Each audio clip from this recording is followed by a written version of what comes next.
Hello everyone and welcome back to another episode of No Huddle with Zach Arndt.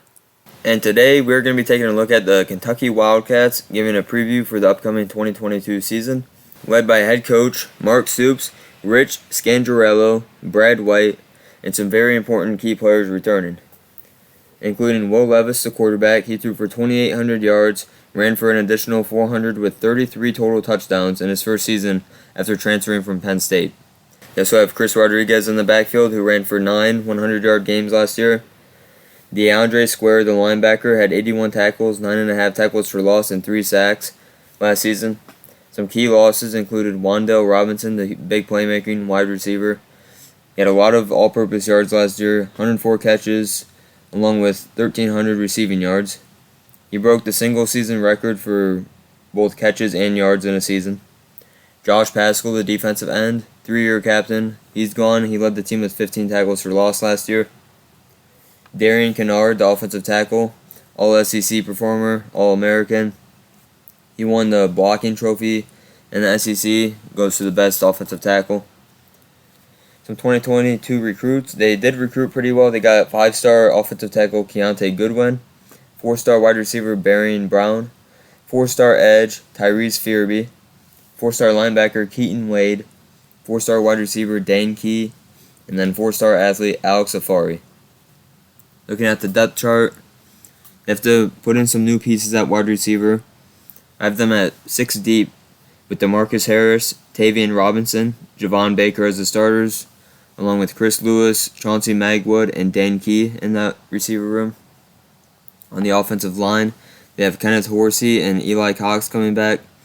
You know Kentucky's O-line is going to be amazing every single season. Mark Stoops takes pride in his offensive line. He's one of the best offensive line coaches in the country, if not the best. He's going to have some new guys stepping in DeAndre Buford, Tayshawn Manning, and Jeremy Flax. They have 2 new tight ends, Keaton Upshaw and Isaiah Cummings. And I already mentioned quarterback Will Levis, the superstar. He's going to be returning. Chris Rodriguez in the backfield with Juton McClain as the backup. On defense, a lot of new faces in the front 7, including the D-line. Trayvon Rybka, Justin Rogers, Octavius Oxidine, and J.J. Weaver are probably the starters. They have a stud at defensive tackle and Darian Henry Young, who could fight for a starting position. Khalil Sanders, Josiah Hayes, and Keaton Wade make up the backup defensive linemen. They have 3 starting linebackers returning, Jacquez Jones, DeAndre Square, and Jordan Wright. Backups De'Eric Jackson, Trevin Wallace, and Tyrese Fearby. At corner, they have Carrington Valentine returning. Kobe Albert, Keandren Smith, and Andrew Phillips are going to battle for the other starting spot. At safety, they have starter Tyrell Agen, with Jordan Lovett, Taj Dotson, and Jalen Geiger fighting for free safety. Last season's stats, Will Levis, the quarterback, threw for 2,800 yards, 24 touchdowns, 13 interceptions. Chris Rodriguez, as I mentioned, ran for 1,300 yards and 9 total touchdowns. Will Levis also had 9 rushing touchdowns. Receiving, they returned their 4th and 5th most productive from last year. It looks like they lost Wan'Dale Robinson. He was the only one that went over 1,000 yards. Cummings and Harris had 195 and 150 yards apiece. Looking at some team rankings, in terms of offensive field position, they ranked 103rd with 27.2. Offensive efficiency, they ranked 5th in the country, over 50% at 51.1%. Explosive plays, they were 19th in the country and 18th in finishing drives. Turnover margin, they were pretty poor. They finished 124th. They averaged 31 points per game, which was good for 38th nationally. I expect that to jump this year. Will Levis returning. Rushing yards, about 200 yards per game, 25th in the nation, one of the better running teams in 2021. They need to improve in passing as they ranked 71st at 220 yards passing per game. And they had 420 yards per game, which was 46th in the country. Defense was solid. They ranked top 30 in both scoring defense and rushing defense, along with total defense.